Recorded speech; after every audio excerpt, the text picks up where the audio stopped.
Hi ನಮಸ್ಕಾರ. Welcome to ಆರು tech Kannada YouTube channel. ಲೈಫ್ನಲ್ಲಿ ಸ್ಯಾಟಿಸ್ಫ್ಯಾಕ್ಷನ್ ಇಲ್ಲ ಅನ್ನೋರು ಒಮ್ಮೆ ಈ ವಿಡಿಯೋನ ಲಾಸ್ಟ್ವರೆಗೂ ನೋಡಿ.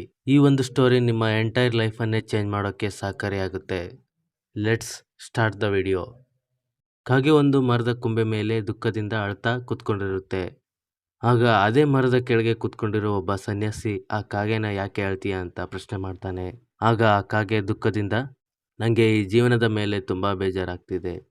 ಯಾರು ಕೂಡ ನನ್ನನ್ನು ಪ್ರೀತಿ ಮಾಡಲ್ಲ. ನನ್ನ ಕಂಡ ತಕ್ಷಣ ಎಂದು ಹೊಡೆದು ಓಡ್ತಾರೆ.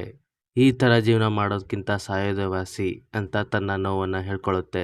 ಆಗ ಸನ್ಯಾಸಿ ಹೇಳ್ತಾನೆ, ನಾವು ಈಗ ಇರೋ ಜೀವನ ಶೈಲಿಯಲ್ಲಿ ಖುಷಿಯಾಗಿರೋದನ್ನ ಕಲಿಬೇಕು ಅಂತ ಹೇಳ್ತಾನೆ. ಆದರೆ ಕಾಗೆ ಮಾತ್ರ ಆ ಸನ್ಯಾಸಿ ಮಾತನ್ನ ಅರ್ಥ ಮಾಡ್ಕೊಳ್ಳದೆ ಅಳೋದನ್ನ ಕಂಟಿನ್ಯೂ ಮಾಡುತ್ತೆ. ಆಗ ಆ ಸನ್ಯಾಸಿ ಹೇಳ್ತಾರೆ, ಏನು ಬೇಜಾರಾಗಬೇಡ, ನನ್ನ ಮಂತ್ರಶಕ್ತಿಯಿಂದ ನಿನ್ನ ಬೇರೆ ಪಕ್ಷಿಯನ್ನಾಗಿ ಬದಲಾಯಿಸ್ತೀನಿ. ಈಗ ಹೇಳು, ನೀನು ಯಾವ ಪಕ್ಷಿ ಆಗೋಕ್ಕೆ ಇಷ್ಟಪಡ್ತೀಯ ಅಂತ ಹೇಳ್ತಾನೆ. ಆಗ ಕಾಗೆ ತುಂಬ ಖುಷಿಯಿಂದ ನನ್ನನ್ನು ಹಂಸವನ್ನಾಗಿ ಬದಲಾಯಿಸು ಅಂತ ಕೇಳ್ಕೊಳ್ಳುತ್ತೆ. ಆಗ ಸನ್ಯಾಸಿ, ಆಯಿತು, ನಿನ್ನ ಹಂಸವನ್ನಾಗಿ ಬದಲಾಯಿಸ್ತೀನಿ, ಆದರೆ ಮೊದಲಿಗೆ ನಾನು ಹೇಳೋ ಒಂದು ಕೆಲಸ ಮಾಡು.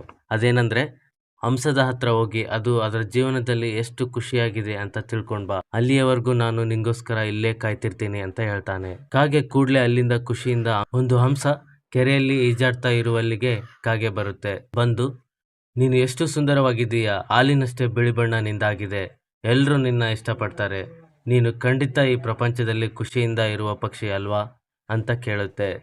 ಆದರೆ ಇದಕ್ಕೆ ಪ್ರತಿ ಉತ್ತರ ಕೊಟ್ಟಂತ ಹಂಸ, ಓ ಮೈ ಫ್ರೆಂಡ್, ನಾನು ಸಂತೋಷವಾಗಿಲ್ಲ, ಯಾಕಂದರೆ ಇಡೀ ಪ್ರಪಂಚದಲ್ಲಿ ನೂರಾರು ತರಹದ ಸುಂದರವಾದ ಬಣ್ಣಗಳಿವೆ, ಆದರೆ ನಾನು ಬರೀ ಬಿಳಿ ಬಣ್ಣ ಹೊಂದಿದ್ದೀನಿ, ಬಿಳಿಯಲ್ಲಿ ಏನಿಲ್ಲ ಅಂತ ದುಃಖದಿಂದ ಹೇಳ್ತಾ ಮುಂದುವರೆದು, ನನ್ನ ಪ್ರಕಾರ ಈ ಪ್ರಪಂಚದಲ್ಲಿ ಗಿಣಿಯು ಅತ್ಯಂತ ಸುಂದರವಾದ ಪಕ್ಷಿ ಮತ್ತು ಖುಷಿಯಿಂದಿರುವಂಥ ಪಕ್ಷಿ, ಯಾಕಂದರೆ ಅದು ತುಂಬ ಕಲರ್ಫುಲ್ ಆಗಿದೆ. ಹಂಸ ಈಗಂದ ತಕ್ಷಣನೇ ಕಾಗೆ ಅಲ್ಲಿಂದ ಹಾರಿ ಗಿಣಿ ಇರುವಲ್ಲಿಗೆ ಬರುತ್ತೆ.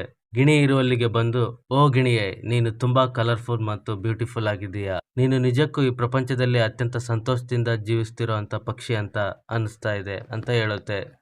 ಆಗ ಅದಕ್ಕೆ ಉತ್ತರ ಕೊಟ್ಟ ಗಿಣಿ, ಇಲ್ಲ ಗೆಳೆಯ, ನಾನು ನಿಜವಾಗ್ಲೂ ಖುಷಿಯಿಂದ ಇಲ್ಲ, ಯಾಕಂದರೆ ಜನರು ಗಿಣಿಗಳನ್ನು ಪಂಜರದಲ್ಲಿ ಕೂಡಿ ಹಾಕ್ತಾರೆ.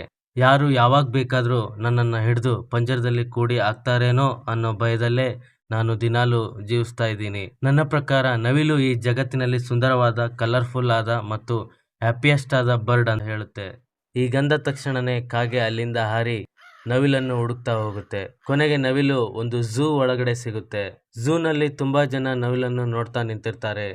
ಜನರೆಲ್ಲ ಹೋದ್ಮೇಲೆ ಕಾಗೆ ನವಿಲಿನ ಹತ್ರ ಬಂದು, ಓ ಪ್ರೀತಿಯ ನವಿಲೆ, ನೀನು ತುಂಬ ಬ್ಯೂಟಿಫುಲ್ ಆಗಿದೆಯಾ, ನಿನ್ನ ನೋಡೋಕ್ಕೆ ಸಾವಿರಾರು ಜನ ಝೂಗೆ ಬರ್ತಾರೆ, ಆದರೆ ನನ್ನ ನೋಡಿದ್ರೆ ಶೂ ಅಂದು ಹೊಡೆದು ಓಡಿಸ್ತಾರೆ.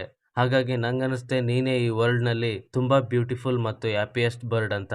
ಆಗ ನವಿಲು ಹೇಳುತ್ತೆ, ನಾನು ಕೂಡ ಹಾಗೆ ಯೋಚನೆ ಮಾಡ್ತಿರ್ತೀನಿ, ನಾನೇ ಈ ಪ್ರಪಂಚದಲ್ಲಿ ಅತಿ ಸುಂದರವಾದ ಮತ್ತು ಸಂತೋಷದಿಂದಿರುವ ಪಕ್ಷಿ ಅಂತ. ಆದರೆ ಫ್ರೆಂಡ್, ನನಗೆ ಇರುವ ಸೌಂದರ್ಯದಿಂದ ನಾನು ಹೀಗೆ ಝೂನಲ್ಲಿ ಲಾಕ್ ಆಗಿದ್ದೀನಿ. ಅದಲ್ಲದೆ ನನ್ನ ಕಲರ್ಫುಲ್ ಆಗಿರೋ ಗರಿಗಳನ್ನು ಜನರು ಕಿತ್ತು ಅವುಗಳನ್ನು ಅಲಂಕಾರಕ್ಕೋಸ್ಕರ ಬಳಸ್ಕೋತಾರೆ. ಅದು ನನಗೆ ತುಂಬ ಹರ್ಟ್ ಮಾಡುತ್ತೆ. ನಾನು ನಿಜಕ್ಕೂ ನೀನು ತಿಳಿದ ಹಾಗೆ ಹ್ಯಾಪಿಯಾಗಿಲ್ಲ ಗೆಳೆಯ ಅಂತ ಹೇಳುತ್ತೆ. ಆಗ ಕಾಗೆ ನವಿಲಿನ ಈ ಮಾತನ್ನ ಕೇಳಿ ಸರ್ಪ್ರೈಸ್ ಆಗಿ, ಹಾಗಾದರೆ ನೀನೇ ಹೇಳು, ಈ ಜಗತ್ತಿನಲ್ಲಿ ಯಾವ ಪಕ್ಷಿ ಸಂತೋಷವಾಗಿದೆ ಅಂತ ಕೇಳುತ್ತೆ. ನಾನು ಈ ಝೂನಲ್ಲಿರುವ ಎಲ್ಲ ಪಕ್ಷಿಗಳನ್ನು ನೋಡಿದ್ದೀನಿ, ಹಾಗೆ ನನಗೆ ರಿಯಲೈಸ್ ಕೂಡ ಆಗಿದೆ. ಕಾಗೆ, ನೀನು ಗೆಳೆಯ, ನೀನೇ ಯಾರು ಬಂಧಿಸಿ ಇಡಲಾಗದ ಪಕ್ಷಿ. ಜನ ನಿನ್ನ ಹಿಡಿಯಲು ಎಂದೂ ಟ್ರೈ ಮಾಡಲ್ಲ. ನಾನು ಯಾವಾಗಲೂ ಯೋಚಿಸ್ತಾ ಇರ್ತೀನಿ, ನಾನು ಯಾಕೆ ಕಾಗೆ ಆಗಲಿಲ್ಲ ಅಂತ. ಯಾಕಂದರೆ ನೀನು ಕಾಗೆ, ಸ್ವತಂತ್ರವಾಗಿ ಎಲ್ಲಿ ಬೇಕಾದರೂ ಹಾರಾಡಬಲ್ಲ ಪಕ್ಷಿ ಅಂದರೆ ನೀನೇ.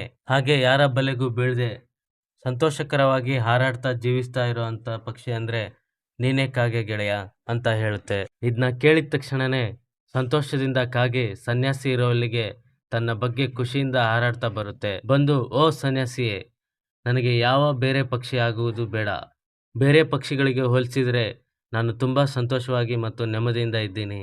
ಈ ಒಂದು ವಿಷಯವನ್ನು ನನಗೆ ಅರಿವು ಮಾಡಿಸಿದ್ದಕ್ಕೆ ಧನ್ಯವಾದಗಳು ಎಂದು ಹಾರಿ ಹೋಗುತ್ತೆ. ನಮ್ಮ ಜೀವನನೂ ಹೀಗೆ ಸ್ನೇಹಿತರೆ. ನಮ್ಮ ಜೀವನದಲ್ಲಿ ನಾವು ಕೂಡ ಬೇರೆಯವರ ಜೊತೆಗೆ ಅನ್ನೆಸೆಸರಿ ಕಂಪೇರ್ ಮಾಡ್ಕೊಳ್ತಾ ಇರ್ತೀವಿ.